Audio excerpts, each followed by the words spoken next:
ये 22 अप्रैल 2020 का नोट्स है, प्रकाश के परावर्तन चैप्टर का ही नोट्स है। तो इस टॉपिक में सबसे इम्पोर्टेंट चीज हमारा है कि प्रतिबिंब कैसे बनता है। समतल दर्पण में अगर किसी वस्तु को हम लोग देखते हैं, समतल दर्पण में जैसे कि हम खुद अपने चित्र को घरों में हम लोग यूज करते हैं कि समतल दर्पण में खड़े होकर जब हम अपने आप को देखते हैं तो हमारा पूरा चेहरा या जिस भी वस्तु को हम देखते हैं वो दिखाई देता है। दूसरा कंडीशन हम देखते हैं कि समतल दर्पण में कि हम दर्पण से जितनी दूरी पर होते हैं हमेशा हमें लगता है कि हमारा जो प्रतिबिंब बन रहा है वो दर्पण के उतना ही पीछे है। ज्यों ज्यों हम समतल दर्पण के सामने आते जाते हैं तो हमको लगता है कि हमारा जो पीछे सामने वाला प्रतिबिंब है दर्पण में वो भी हमारी ओर आता जा रहा है। हम अगर अपने नाक को सटा देते हैं दर्पण में तो हमारा जो प्रतिबिंब है वो भी नाक को सटा देता है दर्पण में, ऐसा हमें प्रतीत होता है।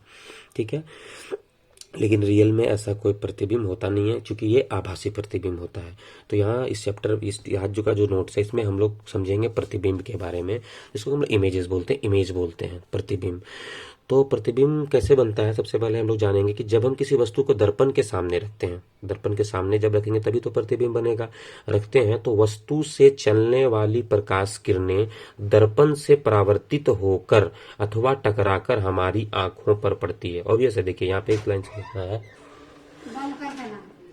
तो वस्तु से चलने वाली प्रकाश किरण दर्पण से परावर्तित होकर अथवा टकराकर हमारी आंखों पर पड़ती है। मतलब वहां पर अगर लाइट होगा, कोई दीप्तमान वस्तु होगा, ठीक है, तो दीप्तमान वस्तु से सबसे पहले प्रकाश आकर के उस वस्तु पे टकराएगा जो कि जिसका की फिगर इमेज दर्पण में बनना है। इसलिए ये बोला गया है कि जब हम किसी वस्तु को दर्पण के सामने रखते हैं तो वस्तु से चलने वाली प्रकाश किरणें दर्पण से टकराती है और टकरा करके हमारी आंखों पर पड़ती है और वस्तु की आकृति हमें दिखाई देती है। इस आकृति को ही हम प्रतिबिंब कहते हैं। अब प्रतिबिंब हम यहाँ देखते हैं दो तरह का होता है, एक वास्तविक प्रतिबिंब और एक काल्पनिक प्रतिबिंब। वास्तविक प्रतिबिंब जो होता है, वास्तविक प्रतिबिंब में होता है कि प्रकाश की किरणें परावर्तन के बाद वास्तव में एक बिंदु पर मिलती है, और काल्पनिक प्रतिबिंब में होता है कि प्रकाश की किरणें परावर्तन के बाद एक बिंदु पर मिलती हुई प्रतीत होती है। तो इस चीज को समझने के लिए कि वास्तव में एक बिंदु पर मिलती है और किसी बिंदु पर मिलती हुई प्रतीत होती है, इस दोनों चीज को समझने के लिए हम लोग जब क्या बोलते हैं दर्पण के बारे में पढ़ेंगे, गोलीय दर्पण का आगे दो भाग होता है, उत्तल दर्पण और अवतल दर्पण, तो वहां ज्यादा क्लियर तरीके से इसको हम समझा पाएंगे और समझाएंगे कि वास्तव में मिलती हुई कैसे प्रतीत होती है और यहाँ पर एक बिंदु पर मिलती हुई प्रतीत होती है, इसको समझना है। अभी आपको इस केवल याद रखना है कि वास्तविक प्रतिबिंब वैसा प्रतिबिंब होता है जिसमें कि प्रकाश की किरणें परावर्तन के बाद वास्तव में एक बिंदु पर मिलती है। आभासी प्रतिबिंब में होता है कि प्रकाश की किरणें परावर्तन के बाद एक बिंदु पर मिलती हुई प्रतीत होती है।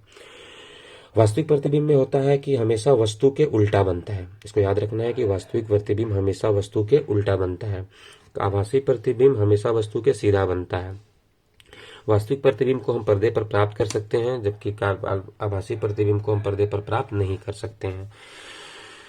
वास्तविक प्रतिबिंब हमेशा दर्पण के आगे बनता है, मीन सामने बनता है, और जो काल्पनिक प्रतिबिंब है वो दर्पण के पीछे बनता है। तो ये जो वास्तविक प्रतिबिंब और आभासी प्रतिबिंब में चार हम डिफरेंस दिए हुए हैं, ये आपको याद कर लेना है। अब सबसे इंपॉर्टेंट टॉपिक आता है कि समतल दर्पण द्वारा प्रतिबिंब का बनना।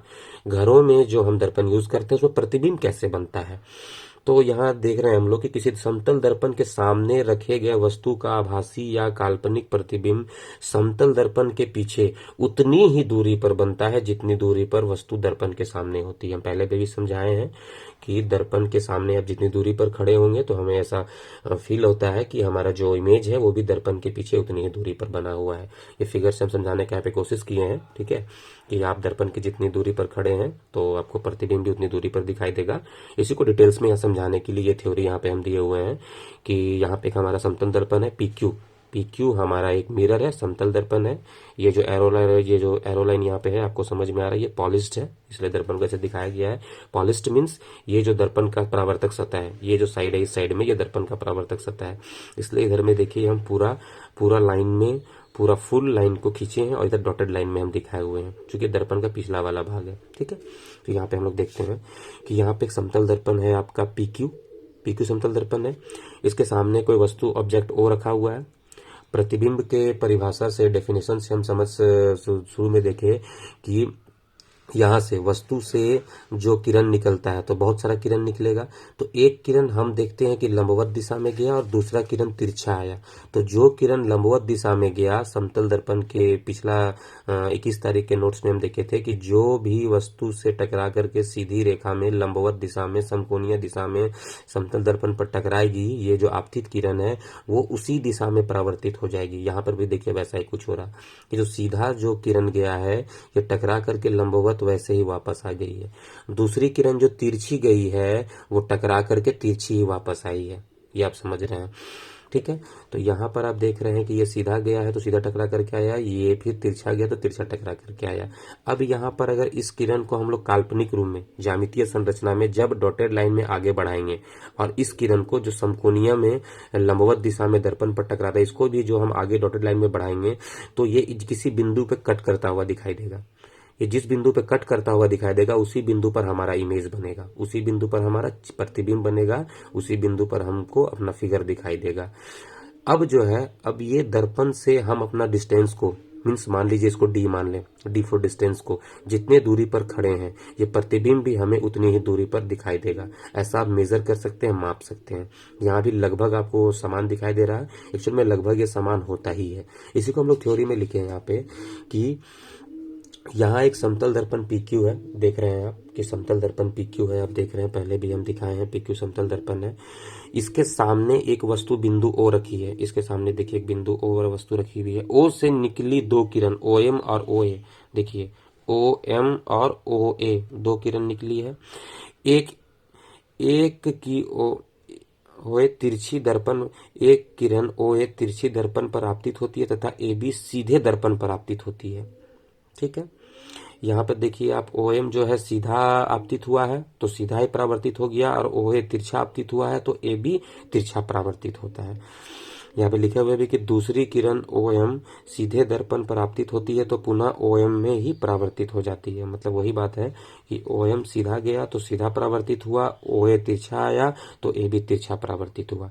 ये जस्ट लाइक परावर्तन का नियम है। इसको आप लोग ऐसे भी देख सकते हैं, जो हम लोग मिरर को अगर ऐसे रख देते हैं, ये मिरर को अगर ऐसे रख देते हैं तो यहाँ पे आप देखिए ये यहाँ से ऐसे आपतित किरण है, ये परावर्तित हो गई। तो ये तिरछा आया था, तिरछा चला गया, ये सीधा आया था तो सीधा चला गया। इसको नॉर्मली आप समझ सकते हैं, कहीं को टफ ज्यादा नहीं है। अब इन दोनों परावर्तित किरणों को AB तथा MO को पीछे बढ़ाते हैं। देखिए अब जो ये AB किरण था परावर्तित किरण, इसको भी हम पीछे की ओर बढ़ाएं और ये जो OM जो परावर्तित किरण था इसको भी पीछे की ओर बढ़ाते हैं। तब ये दर्पण के पीछे बिंदु I पर मिलता है। देखिए दर्पण के पीछे I पर मिला ना, दर्पण के पीछे I पर मिलता है।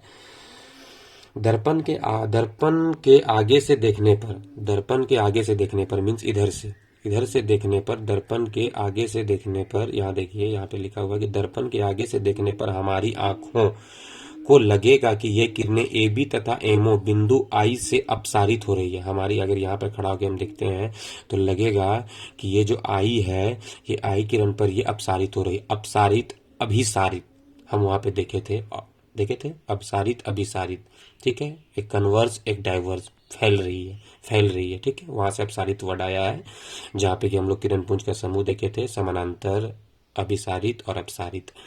फैल रही है इसलिए हम लिख दिए कि अपसारित हो रही है अर्थात फैल रही है। अतः बिंदु I बिंदु O का आभासी प्रतिबिंब है। बिंदु I जो है बिंदु O का आभासी प्रतिबिंब है। इसको हम लोग देख रहे हैं, डॉटेड लाइन से दिखा रहे हैं, तो इसे समझना है आपको कि यह आभासी प्रतिबिंब है। आभासी प्रतिबिंब मीन्स काल्पनिक है, मीन्स वर्चुअल इमेज है O का, ठीक है। यह इंपॉर्टेंट ध्यान देने वाली बात है कि समतल दर्पण के सामने रखे गए किसी बिंदु या वस्तु का आभासी प्रतिबिंब दर्पण के पीछे बनता है। ये आप देख रहे हैं कि यहाँ पर जो O वस्तु है जो सामने रखा हुआ दर्पण के, इसका आभासी प्रतिबिंब दर्पण के पीछे बना हुआ है। यहाँ हम चित्र में दिखाने की कोशिश की है आपको, आपतन कोण दिखाए हुए हैं, परावर्तन कोण दिखाए हुए हैं। आपतन कोण एंगल AON है, एंगल AO और N, ये आपका हो गया। इसको मिस किए हैं, OAN, चूंकि हम पहले भी बताए हैं परावर्तन के नियम में जिस एंगल को हमको डिनोट करना रहता है हमेशा उसको बीच में रखते हैं। तो यहाँ पर देखिए A पॉइंट है तो O से किरणें आपतित हो रही थी, OA और अभिलंब N, तो OAN ये हो गया I angle, means that is called incident angle. और सेकेंड में कंडीशन में है NAB, that is called reflected angle, ठीक है, परावर्तन कोण, ठीक है। तो इसको हम लोग आर से डिनोट किए हैं।